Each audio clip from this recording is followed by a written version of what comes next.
Star FM News. Sa kabilang dako naman, Sir Nason, dating Solzen, nagbayag po ng pananaw sa isyu ng MILF-led na BTA.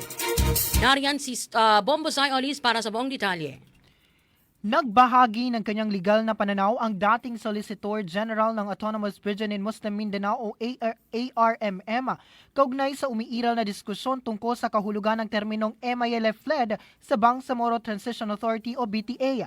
Ayon kay Attorney Frances Cynthia J. Gianni na nagsilbi sa ilalim ng dalawang regional governor ng ARMM, mahalagang maunawaan ang konteksto ng Republic Act 11054 o Bangsamoro Organic Law kung saan nakasaad na ang BTA ay dapat MILF-led.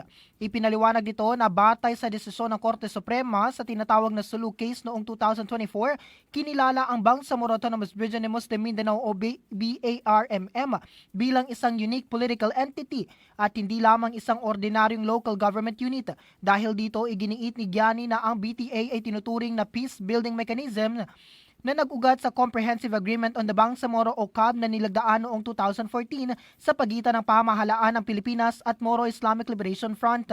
Aniya sa Annex on Transitional Modalities ng kasunduan, binanggit na ang BTA ay MILF-led na ayon sa kanyang interpretasyon ay nangangahulugan ng pamumuno na may malinaw na representasyon mula sa organisasyon bilang isang entidad.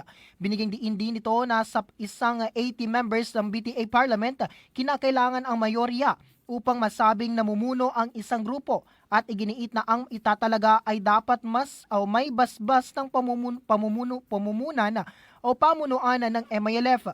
Tinukoy rin ni Gianni ang probisyon sa Bangsamoro Civil Service Code kung saan kinakailangan ang sertipikasyon mula sa chairman ng Central Committee o ng MILF o MNLF para makilala ang eligibility ng kanilang mga miyembro sa papasok sa serbisyo publiko.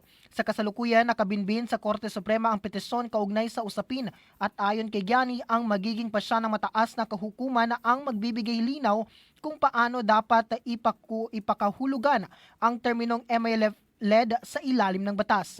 At yan ang aking report mula dito sa Bangsamoro Region na ako, si Bombosay Olis, and this is Bombo Radio Philippines, the #1 and most trusted source of news and information. Basta Radyo, Bombo!